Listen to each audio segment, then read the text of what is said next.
생존 우선순위 서바이벌 프라이어리티 2025년 8월 12일자를 진행하도록 하겠습니다. 오늘의 편집 내용입니다. 종전 8월에서 9월 조선인 학살 다발, 구소련의 새로운 자료로 판명, 고또 카레이와 미야기 유야가 마이니치 신문에 보도한 내용입니다. 사할린주 향토박물관의 율리아 딘씨가 기고한 그 내용이기도 합니다. 일본령이었던 남가바타 현 사할린 남부에서 1945년 일본인이 조선인을 학살한 사건에 대한 새로운 자료가 러시아 정부에 지정 해제되어 8월 15일부터 9월 초순까지 각지에서 사건이 일어난 것으로 밝혀졌다. 소련은 1945년 8월 9일에 일소 중립조약을 일방적으로 파기하고 대일 참전했다. 11일에 미나비 카바타를 침공해 약 2주간의 지상전이 발발, 혼란과 불안 속에서 유언비가 난무하고 일본인들이 조선인들에게 소련의 간첩 혐의를 거는 등 사건이 잇따라 일어난 실태를 자료에서 엿볼 수 있다. 소련 당국의 수사 자료 등에서 17일에 경찰서에서 18명이 죽음을 당한 우에시키향 사건, 20일에서 25일경에 마을 사람 등 27명이 죽임을 당한 미즈오 사건이 지금까지 알려져 있었다. 새롭게 판명된 사건은 발생 시기가 그 전후에 걸쳐 25일에 일소 양군의 전투가 끝난 후 9월 초순에도 일어나고 있었다. 우시로 현 오르로에서 45년 8월 15일에 소련군의 공습쯤에 실온을 보냈다고 하는 스파이 용의를 걸었던 조선인 남성이 일본의 군인 8명에게 총살되었다. 시신은 전투훈련 명목으로 일본인 27명의 총검으로 찔려 무수한 상흔이 있었다고 한다. 딘 씨는 전후 80년 가까이 지나서 밝혀진 사건도 있다. 조선인은 일본인과 공생하는 동료였을 텐데 전시 상황에 따라 시민이 시민을 죽이는 사건으로 이어졌다고 분석한다. 제 생각에는 패전에 대한 분노를 조선인 살인으로라는 느낌을 받습니다. 소련군이 남하하면서 곳곳에 지상전이 임박한 가운데 일본의 군국주의가 폭발하고 농민들도 끌어들여 식민지로 지배해온 조선 사람들에게 혼란의 화살이 갔을 것. 이노우의 고이치 홋카이도대 명예교수가 의견을 제시했다고 합니다. 댓글이 있는데 일본을 좀 보호하는 이런 측면의 댓글이 달렸네요. 마지막 교수님 댓글이 전부겠죠. 패전, 철군이라는 극한 상태 속에서 사람이 어디까지 냉정해질 수 있을까? 푸틴도 우리 야후코메 국민도 체험해 보지 않으면 모릅니다. 야후코메라는 뜻이 일본 말인데 번역이 된 게 좀 없네요. 고메, 뭐 코메 이러면은 쌀이라는 의미도 있습니다만은 그리고 이것은 소련 측의 사료, 그의 나라가 객관적인 공표를 할 리도 없고 소련군에 의한 학살을 일본인에게 전가시키는 사례도 있을 것이다. 이렇게 일본을 뭐 방어하는 입장의 댓글이 있네요. 미일의 형식적인 종전은 1945년 8월 15일이지만 태평양 전쟁은 아직 종언의 길에 있지 않았다. 북으로부터의 배신자 러시아의 침공도 당시의 일본에서는 상당히 위협이었다고 생각한다. 항복을 한 이유는 소련의 참전을 듣고서 어, 안 된다. 이거는 이제 항복을 해야 된다. 이게인데 이 사진은 가바타에 있던 메이요시초의 거리 풍경이라고 마이니치 신문에 그 당시는 뭐 이렇게 도로 포장도 안 돼 있는 그런 마을이었던 것 같습니다. 엔디비아 중국 수출허가 대가로 매출 15%미 정부에 낸다. 이완기 기자가 서울경제에서 8월 11일 날 보도한 내용입니다. 파이낸셜 타임즈 보도 전례 없는 조건부 수출허가 미국 인공지능 AI 반도체 기업 엔비디아와 AMD가 대중국 반도체 수출 허가 조건으로 중국 매출의 15%를 미국 정부에 지급하기로 합의했다는 외신 보도가 나왔다. 10일 파이낸셜 타임즈는 사안의 정통한 소식통들을 인용해 엔비디아와 AMD는 중국 시장 수출 허가를 받는 조건으로 미 정부와 이 같은 합의에 도달했다고 보도했다. 미 정부 관계자는 엔비디아의 경우 중국 내 H20 칩 판매 수익의 15%를, AMD는 M1308 칩 수익의 15%를 제공하기로 했다고 밝혔다. 다만 미 정부는 해당 자금의 사용처를 아직 결정하지 않은 것으로 알려졌다. 지난 4월 엔비디아가 중국 시장을 위해 성능을 낮춰 설계한 H20 칩의 수출을 금지했지만 지난달 이를 번복하고 재개를 허용했다. 미국 기업이 수출 허가를 받기 위해 매출 일부를 정부에 지급하는 것은 전례가 없는 일이다. 다만 관세를 피하려면 미국에 투자해야 한다고 요구해온 트럼프 행정부의 기조와 맥이 닿아 있다는 분석도 나온다. 그래서 미국 수출품에 대한 역관세 15%라고 인식하면 될 것 같다. 이런 느낌을 받습니다. 그 돈 내려면은 결국은 수출가를 올릴 수밖에 없지 않겠냐. 이런 생각이 들어가네요. 그러면은 자연스럽게 수출 견제를 하는 거나 마찬가지라고 봅니다. 비싸게 팔아라. 그런 뜻이 되겠죠. 트럼프의 엔비디아 AMD 수익 공유 구상이 위험한 이유라고 김성희 기자가 조선비지에서 8월 12일 날 보도를 했습니다. 수출 통제가 수익 수단으로 전락, 미 헌법서 금지한 수출세와 유사, 타 기업 산업의 비슷한 요구 가능성도 이렇게 요약 보도를 했습니다. 사실상 이 조치가 수출세 부과에 해당해 미 헌법에 위배될 소지가 있을 뿐 아니라 다른 산업으로 확산될 가능성도 제기된다. 엔비디아는 지난 4월 국가 안보를 이유로 수출이 금지됐던 중국 전용 AI 반도체 H20을 매출 일부를 공유하는 조건으로 다시 수출할 수 있게 됐다. 미국이 자국 기업의 기술적 우위를 안보가 아닌 수익 창출 수단으로 활용한 것은 전례가 없는 일이다. 11일 블룸버그 통신에 따르면 우리는 새로운 그리고 위험한 세계로 들어섰다. 미국 헌법 제1조 9절은 어떠한 주에서도 수출되는 물품에 세금이나 관세를 부과해서는 안 된다라고 되어 있답니다. 트럼프 일기 행정부 국가안전보장회의 NSC 출신인 리자 토빈 역시 FTA의 수출 허가를 수익원으로 전환하는 워싱턴의 모습을 보며 베이징은 비웃을 것이라며 다음은 록히드 마틴이 15% 수수료를 내고 F-35를 중국에 판매하게 되는 것이냐라고 지적했다.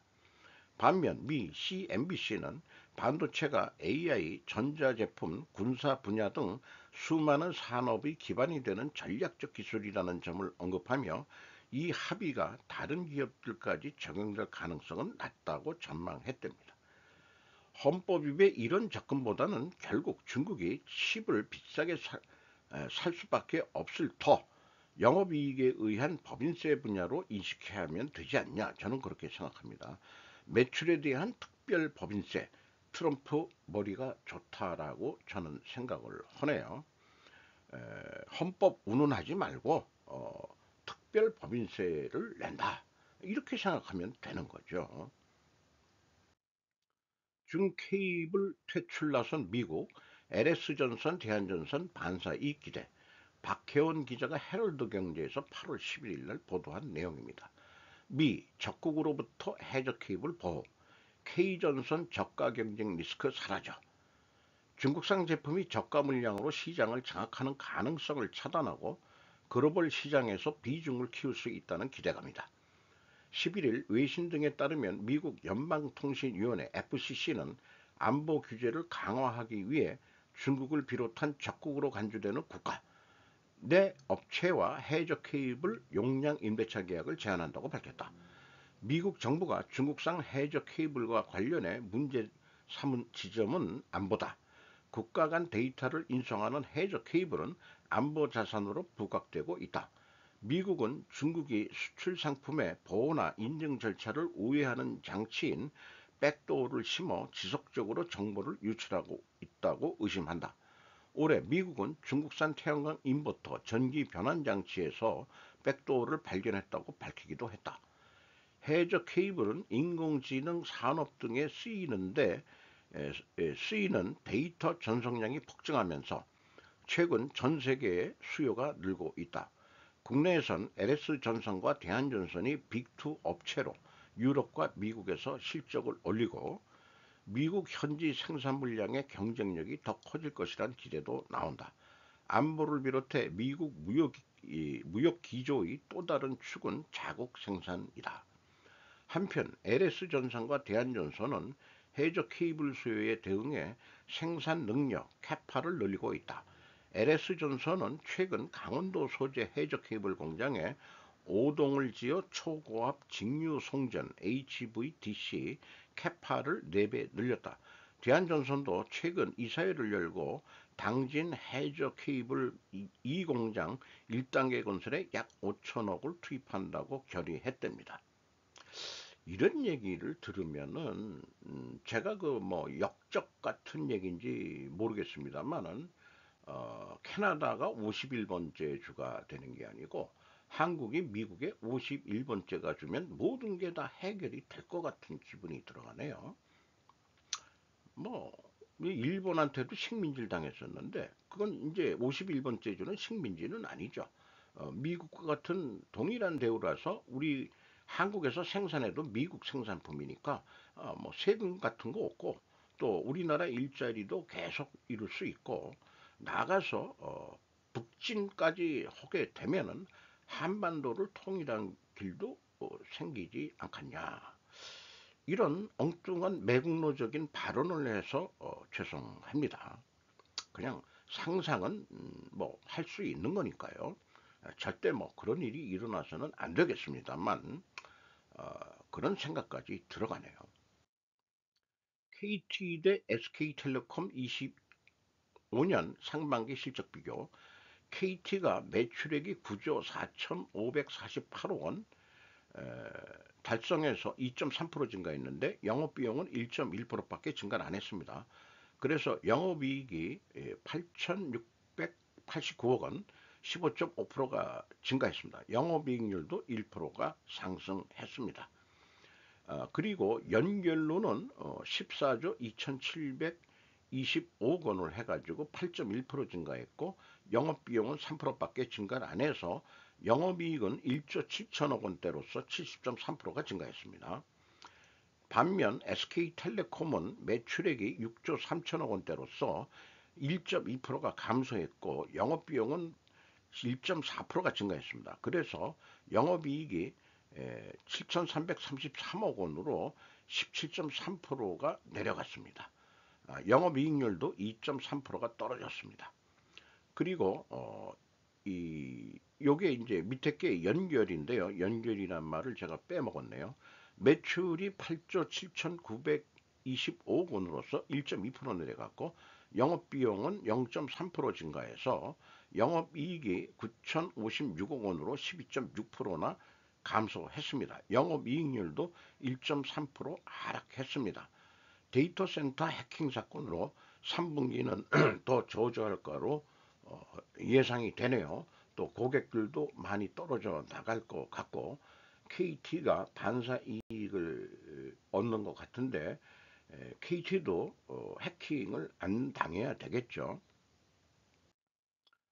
정부 미 폴리실리콘 관세 검토에 미국의 부정적 영향 제외 요청. 이혜원 기자가 뉴시스에서 8월 11일 날 보도를 했습니다. 하나큐셀 OCI 대미 투자의 불확실성 증가. 드론 수익 규제엔 무역 조치에만 의존 안 돼. 산업통상자원부는 지난 6일 짜로 미국 상무부 산하 산업안보국 BIS에 제출한 의견서에서 폴리실리콘에 대한 광범위한 관세나 수입 제한 조치는 양국 경제 및 국가 안보에 중요한 공급량을 교란시킬 위험이 있다고 밝혔다. 이어 수입 제한은 미국 태양광 제품 및 반도체 제조 산업에 부정적 영향을 미칠 수 있다며 한국 기업들은 미국 내 생산 시설을 적극 확장해 미국 산업 발전을 지원하고 있다고 지적했다. 특히 하나큐셀이 미국 조지아주에 25억 달러 약 3조 4,660억 원을 투자해 북미 최대 태양광 생산 단지를 구축하고 있다며 OCI도 텍사스 태양광 모듈 제조 시절에 2억 6,500만 달러를 투자 중이라고 강조했다. 하나큐셀도 별도로 제출한 의견서에서 외국 기업이 생산한 폴리실리콘 및 파생 제품의 수입이 미국 국가 안보와 경제에 미치는 위협을 조사해달라고 요구했다. OCI도 의견서에서 반도체용과 기타 등급의 폴리실리콘 차이를 고려해달라며 반도체용 폴리실리콘은 미국이 전 세계 공급의 약 60%를 담당하는 만큼 국가 안보의 위협을 초래하지 않는다고 지적했다.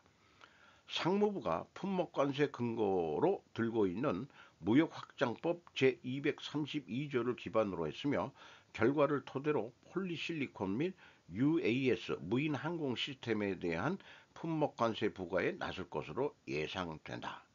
그래서 제가 잘은 정확한 정보는 아니지만은 한국이 생산하는 폴리실리콘의 원료가 있죠. 원재료가 SiO2 화학식으로 되어 있는데 모래죠. 결국은 중국 신장 위구르에서 생산되는 모래로 알려져 있는 것으로 되어 있습니다. 그게 문제로 보인다. 그러니까 미국이 한국에서 생산되고 그다음 미국에서 생산되도록 원재료가 중국 거니까 안 된다. 이런 거로 이해가 됩니다. 제가 한 20년 전에 그 진도를 갔는데 그때 이제 처음 태양광 그거를 그 시찰이라기보다도 견학을 간 적이 있어요. 그때는 이 컨버터라든지 그 전환 이렇게 되는 그런 장치들은 메이드 인 USA가 상당히 많았습니다. 그런데 이게 좌파 정권이 들어오면서 중국의 싸구려가 들어와 가지고 지금 얘기한 대로 백도 뭐 이런 거를 심어 가지고 다 해킹을 하고 뭐 이런 역할을 하는 거로 전국에 지금 중국산 또 그 박원순이 서울시장 할 때 그 아파트 한 동마다 개별 그걸 또 홍보를 해가지고 전부 다 중국산이었는데 이렇게 되면은 이게 전부 다 우리나라 정보, 개개인의 가정의 정보들이 중국한테 털린다는 그런 것도 생각해 볼 수 있을 거라고 생각을 합니다. 그들이야말로 역적이었다고 저는 매국노였다고 생각을 합니다. 아까 저도 매국노적인 발언을 했습니다만은 젤렌스키, 트럼프, 푸틴 회담에서 자리 잡기 위해 EU와 나토의 지지 획득, 댄 펠레슈크와 마크 트레벨리안 두 기자가 로이터에서 8월 11일 날 보도했습니다. 블로드미르 젤렌스키 우크라이나 대통령은 이번 주 러시아 미국 정상회담을 앞두고 일요일 유럽과 나토 동맹으로부터 외교적 지지를 얻었으며 키이우는 블라드미르 푸틴 대통령과 도널드 트럼프 대통령이 3년 반 전쟁을 끝내기 위한 적고를 지시하려 할 수 있다고 우려. 크렘린 지도자는 지난주 젤렌스키와의 만남을 배제하면서 이러한 만남의 조건이 안타깝게도 아직 멀었다고 말했습니다. 트럼프는 잠재적인 거래에는 양쪽의 영토를 더 나은 곳으로 바꾸는 것이 포함될 것이라고 말하며 우크라이나가 토지를 포기하라는 압력에 직면할 수 있다는 우려를 더욱 가중시켰습니다. 젤렌스키는 우크라이나 없는 내린 결정은 사산이며 실행 불가능할 것이라고 말합니다. 근데 이런 휴전협정은 한국 전쟁의 휴전협정이 모델로 아마 들어갈 수 있을 거라고 생각합니다. 뺏긴 땅을 내놓을 리가 없죠. 다시 찾기는 좀 어려운 겁니다. 우리가 38선에서 좀 변형이 된 휴전선이 지금 있는데 서쪽은 좀 밀렸고 개성이 넘어갔고 상대적으로 우리는 동부 강원도 쪽을 치고 올라간 거로 해서 좀 유사하게는 됐죠. 그런 거로 봐서는 뺏긴 땅인데 이미 그 보도가 됐지만 푸틴이 에, 일부는 그 양보하겠다. 이런 거를 미리 얘기를 했죠. 미국이 발트해 연안 국가인 리트비아, 리투아니아, 에스토니아가 사실상 소련의 지배를 받고 있음을 받아들였지만 법적으로 합병을 인정하지 않았던 제2차 세계대전 이후의 상황과 비교, 포획된 영토, 러시아는 2014년에 점령한 크림반도 외에도 루안스크, 도네츠크, 헤르손, 자포리자 지역을 공식적으로 자국 영토로 주장하고 있지만 마지막 세 지역 중 약 70%만 지배하고, 필립스 P는 알래스카에서 우리가 보게 될 것은 우크라이나와 유럽의 재앙이 될 것이 거의 확실합니다라고 썼습니다. 오브라이언 스코틀랜드 세인트 앤드루스 대학교 전략학 교수가 이렇게 얘기를 했다고 그러네요. 그리고 우크라이나는 가장 끔찍한 딜레마에 직면하게 될 것입니다. 라고 했네요. 무슨 딜레마냐? 어, 침략을 당했으면은 뺏긴 상태에서 휴전을 하면은 어차피 그 동쪽은 그 얘기가 나왔지만은 우크라이나지만은 슬라브족 러시아인들의 비중이 많았다고 그러죠. 그래서 그 우크라이나 동부 지역이 친러적인 성향이 있던 데기 때문에 그 러시아군이 들어와서도 그렇게 크게 저항은 없었다 하는 주민들은 그런 얘기도 들렸었죠. 뉴욕에서 로스앤젤레스까지 3시간 후 행정명령으로 2027년까지 가능해져 상업용 초음속 비행기의 문이 열릴 수 있습니다. 라는 제목으로 리사디 스파크스가 스페이스지에서 8월 10일 날 보도한 내용입니다. 어쨌든 대서양을 횡단할 수 있는 동안 미국 연방항공청은 소음 문제에 대한 대중의 압력에 대응하여 1973년에 육상 상업용 초음속 비행을 금지했었는데, 이번에 소음을 좀 줄이기 위해서 이런 엔진들을 날개 위로, 밑에가 아니고 이런 식으로 하면은 소음이 좀 줄어든다고 그런 거로 해가지고 지금 그 상업용 초음속 비행기를 만들 수 있다는 것이 얘기가 되고 있다는 거네요. 세계에서 유일하게 전시된 B2 스텔스 폭격기 탈리아 락리츠가 인사이더에서 8월 9일 날 보도한 내용입니다.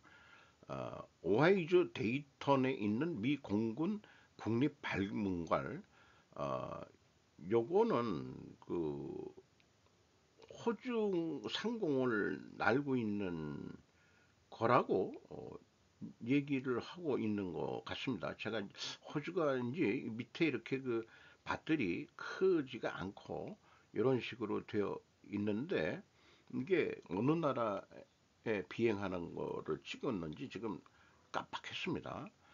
미 공군 국립박물관은 19에이커에 걸쳐 약 350대의 비행기와 미사일을 전시하고 있으며, 그 중에는 미국 대통령 8명이 사용한 타이탄과 미니트맨 대륙간 탄도 미사일이 포함되어 있습니다.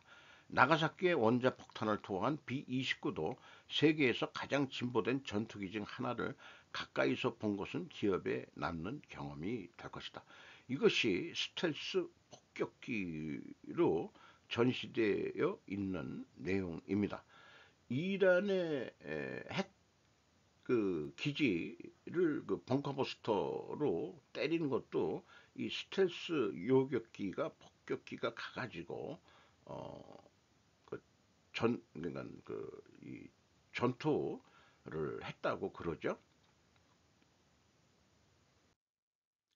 구마모토현 반나절에 400mm가 넘는 기록적인 폭우, 호우특별경보 지속 최대급의 경계를 다카시 카즈야 기상 예보관이 회더맵에서 그 보도한 내용입니다.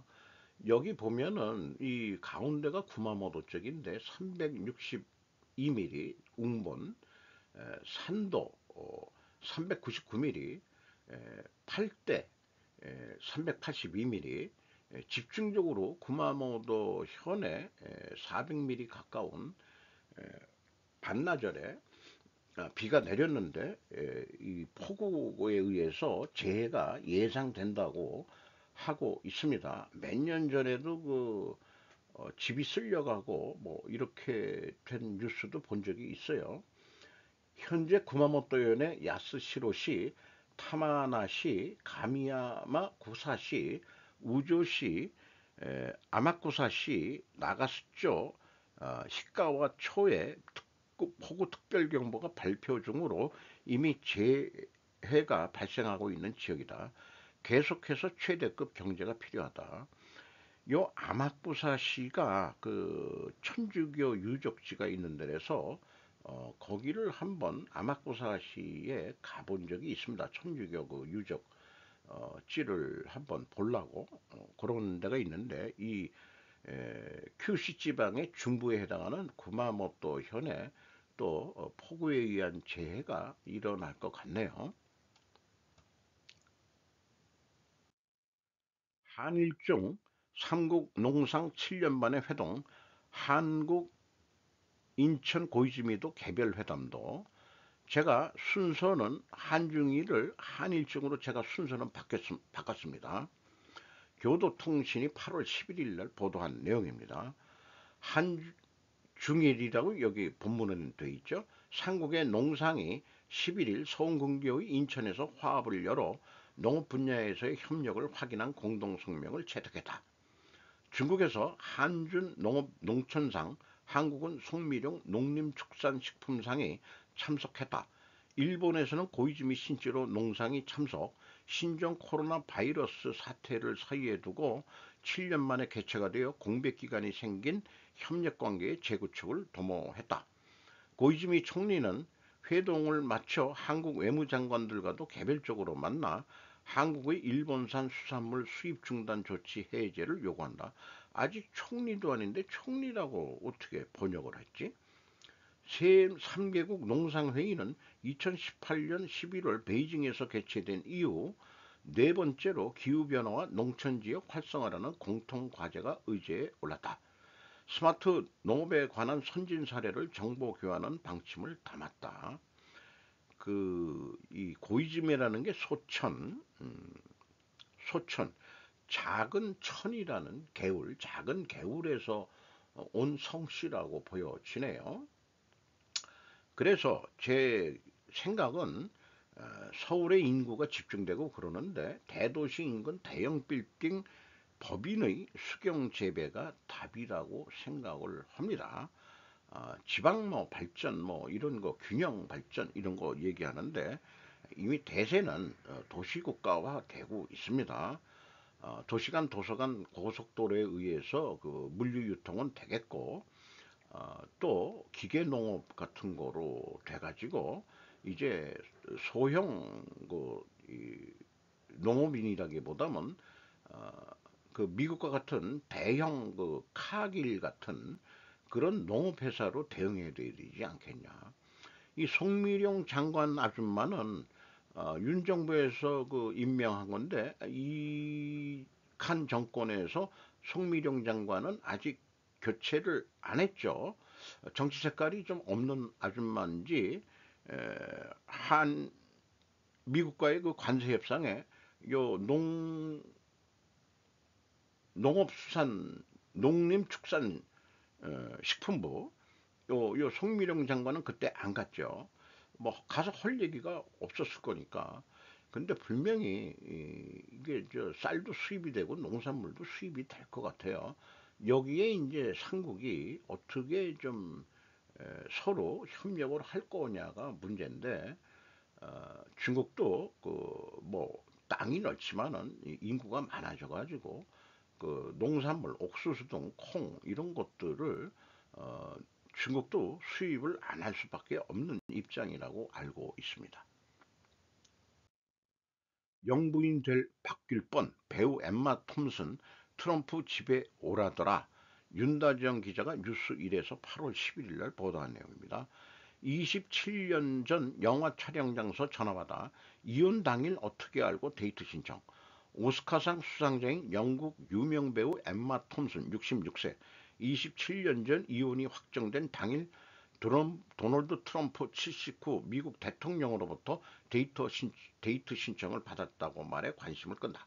10일 현지 시간 영국 가디언, 독일 슈테른 등에 따르면 톰슨은 지난 6일 개막한 스위스 로카르노 영화제에 참석한 자리에서 이같이 밝혔다.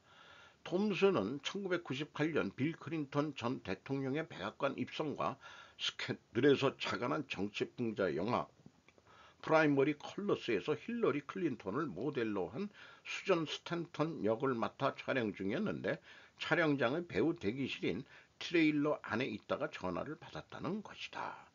트럼프는 2005년 지금 부인은 멜라니아와 세 번째 결혼에 성공했다. 이때 어떻게 됐으면은 이 엠마 톰슨이 미국 지금 영부인이 돼 있을 것이라 잘했으면은 글쎄 없습니다. 뭐 그 지난 일에 대한 가정은 할 필요가 없는 거겠죠. 카자흐스탄 답사 목루 메이슨인데 요거는 그냥 참조 자료로 해놨습니다.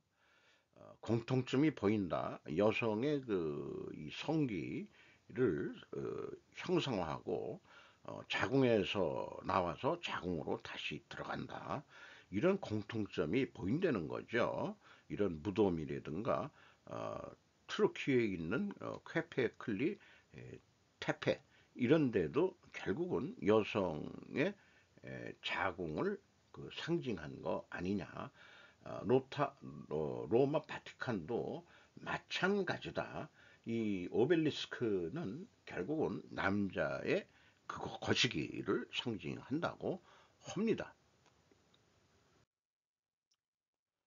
그래서 투르키스탄의 뭐 이런 유적들 그리고 그다음에 제주도 옹포 거국대나 어, 그 카자흐스탄의 카라간다 피라미드나 동일한 문명권에 있다. 여 위에 새를 올려놓는다든지 이런 것들 또 연꽃은 불교의 상징만은 아니다는 것도 소개를 하고 있네요. 저는 이 정치, 외교, 사회 문제를 결과물인 결과의 과학적 사고 방식으로 접근해 보려고 노력하고 있습니다. 오늘도 좋은 하루 되시기 바랍니다.